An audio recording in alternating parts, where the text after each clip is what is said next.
What's going on, YouTube? This is SG1. It's time for Alabama predictions. Team coming off of a 9-3 regular season last year, of course, under Kalen DeBoer. A lot of different opinions about this Alabama team. You've got some people that think that his days are numbered and that he's not going to be able to get the job done. And I'm speaking of Kalen DeBoer. And then others that believe Alabama is going to continue their dominance and they will get back to their winning ways this season. It's kind of tricky. It's kind of tricky when you look at this team. You look at the roster this year. Still a lot of talent. This is going to be, I think, in terms of just overall roster talent, a top 5 roster, no doubt about that. Of course, it's going to be a question mark with Ty Simpson at quarterback, or whoever winds up winning that job. I believe he'll win the job. And getting some help from the pass catchers around Ryan Williams, that's going to be the story. Can they get enough out of the passing game? I think the run game will be solid. Their offensive line, probably top 5 offensive line in all of college football. They're going to be really good up front. Their defense is loaded this year. They're going to be very good there. I think it's potentially a top 5 defensive line, very strong. Linebacker group, you can make an argument that it's maybe the best in all of college football. And then the secondary, very good there as well. So this could be a loaded defense, strong run game. Can they win a national championship? That's going to come down to the passing game. It's going to come down to the quarterback. And then, again, some guys stepping up around and helping out Ryan Williams because we know what he can do. So, yeah, it's a team that I wasn't as high on coming, right into this offseason because of, a new quarterback and the way they finished last year. And, didn't feel great about this team. But the more you really look into their roster, the more I'm thinking, Alabama's a real player this year. And if they get good quarterback play, this is a team that could win a national championship potentially. Now, will they get that? Of course, that's the part that we have to predict. So let's look at our predictions from the last 3 years. I did pick this team to go 9-3 last year. I'm sure I got plenty of hate for that. I'm sure there were a lot of people that told me that I was stupid for giving them 3 losses. Well, they lost 3 games. Now, I didn't pick them losing to Vanderbilt. I'm not going to take credit for that one. That was, of course, a shocker last year. But 9-3 was the record. In 2023, I had them at 10-2. They went 11-1. I had them going undefeated in 2022, which they very easily could have. If you look at the games they lost, they went 10-2. So I've been pretty close with this team, and we'll see what it looks like this year. Our predictions, will we be? It's easier, just to be honest. When you look at the elite teams, it's easier to get within a game because this team's going to be 9-3, 10-2, 11-1, or whatever. But let's jump right in. Here is the schedule. As you can see, give them some credit. They play Florida State and Wisconsin in the non-conference. So hats off to Alabama for scheduling 2 power opponents. Now, of course, both of these teams are not as good as they have been in the past. But still, it's 2 big-name brands that they're going to be playing. And they will open up there with Florida State on the road. Gus Malzahn stepping in as offensive coordinator. That really makes this game interesting to me. He had a lot of success at Auburn, more than I would say anyone, against Alabama and against Nick Saban's Alabama teams. But this is not a Nick Saban Alabama team, so I don't know if that's really relevant here. You look at the 2 teams, and Alabama's just so much further ahead in terms of just roster talent. I don't think Florida State can really keep up in this game. They're playing at home. The crowd should be fired up for this one. A new season, new hope for the Seminoles, but I don't think that's going to last very long. Maybe a quarter and a half. This game stays close. I think Alabama will pull away, and I think they wind up winning this game pretty easily. So Alabama there, and then I think they beat ULM. They got Wisconsin on September 13th. I actually think this game is going to be closer this year than the game last year, even though it's in Tuscaloosa this year. Of course, Wisconsin's quarterback got injured at the very beginning of that game last season. You look at this matchup this year, I think Wisconsin's defense is going to be pretty good, especially in the secondary. And if they can match up in the secondary, load up to take away the run game, I think Wisconsin's defense could keep this game interesting. But I don't think their offense can do enough to have a real chance to win it. So I think it's low scoring, maybe a 10-6 game at halftime or something like that. And Alabama eventually, because of their defense and because of the fact that Wisconsin's offense can't do a whole lot, I think the Wisconsin defense wears down, Alabama pulls away, and we see that all the time. I think that's what happens here. So Alabama wins, close for a while, but in the end, I think the Crimson Tide win it by at least 2 touchdowns, probably more like 17 points, something in that range, probably my guess. You get a bye week after that. Then it's Georgia, September 27th.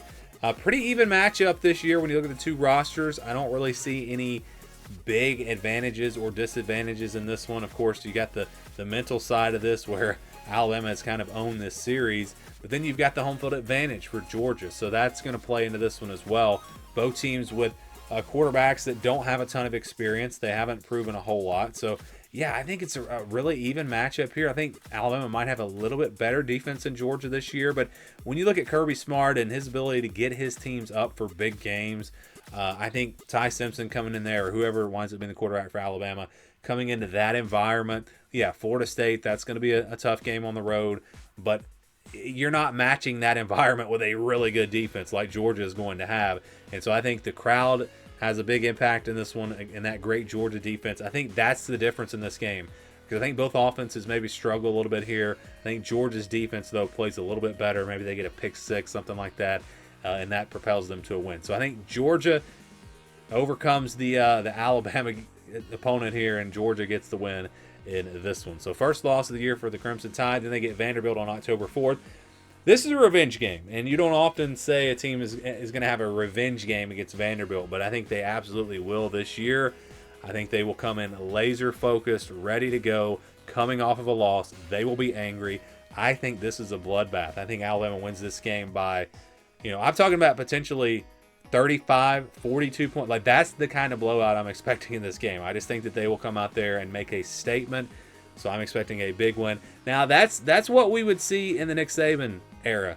Maybe I'm wrong here. Maybe they're not going to have that kind of edge under Kalen DeBoer. That'll be interesting if it does play out this way and they lose to Georgia.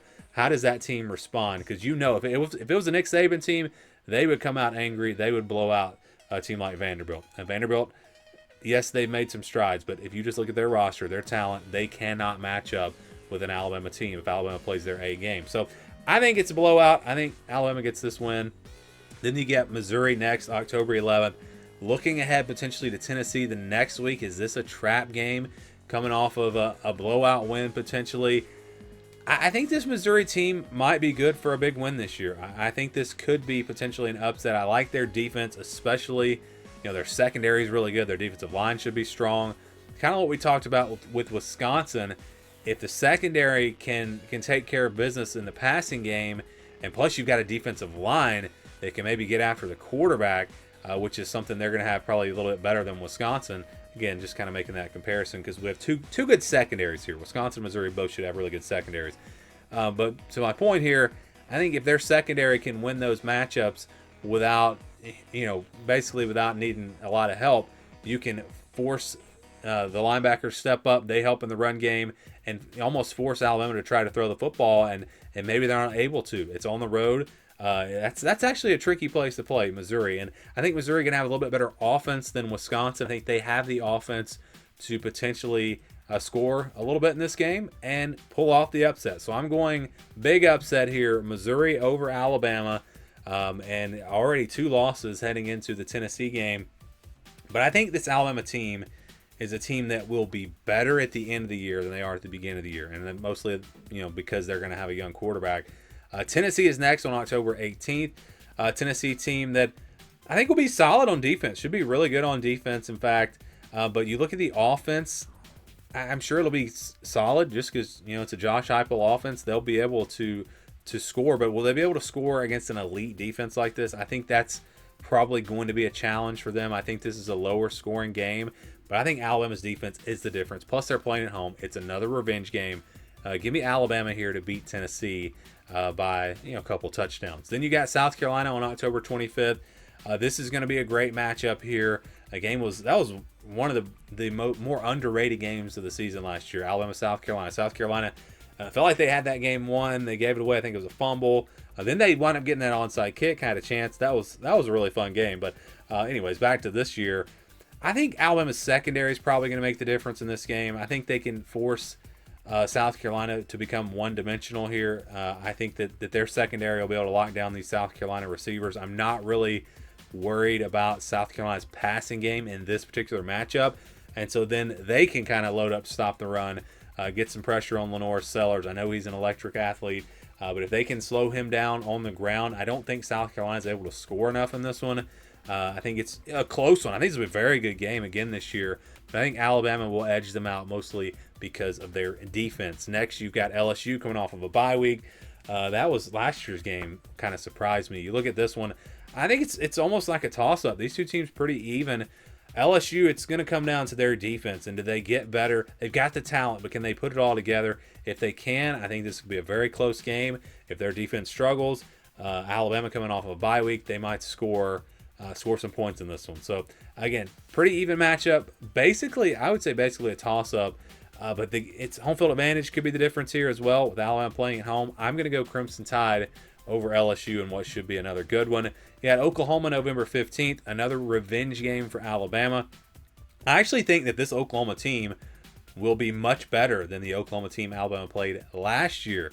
I think it's a much more even matchup, but I do think the motivation definitely there with the Crimson Tide in this one. I think playing at home, they will come out really motivated. Their defense will play really well. They will win a close one. Again, another very close game, but I'm going Alabama here. They beat Eastern Illinois to get to 9-2 before Auburn in the final game of the season. On the road at Jordan-Hare, going to be a tough one, of course, for this Alabama team to go in there and get a win against what I think will be an improved Auburn team. Improved enough, though. I don't know. This Alabama defense, again, is going to be really, really good. I think Auburn, they're going to have to hope that their defense can match that and keep this low scoring. I think that's going to be tough for them. I don't know if Auburn's going to have enough on offense, enough balance. They got some really good receivers, but Alabama's going to have a really good secondary. So it's going to be a great matchup there. I think the defense, though, for Alabama will be the difference here in this one. I think they make enough plays on that side of the ball. They're able to go on the road and get this win and finish 10-2. And again, I think Ty Simpson or whoever winds up taking that quarterback job, I think they're playing a lot better at this point in the season. I think Alabama finishes the year as one of the hottest teams in the country and a team that will have a lot of momentum going into the college football playoff and a chance to maybe make a run at a national championship. So that's what I see for Alabama this year. Again, 10-2. We go through and predict every game, but it's really just about getting the record. You could flip some of these games around. Maybe they lose to South Carolina instead of Missouri, because again, that's going to be a tough one there. Maybe they beat Georgia, but they lose a home game to LSU or Oklahoma. You know, a lot of different ways this could go. But I'm going 10-2 here. Again, losing to Georgia, and then I would say Missouri or South Carolina would be that other loss. We're going Missouri, and again, we're going 10-2 for Alabama. Give me your predictions for this team down in the comments below.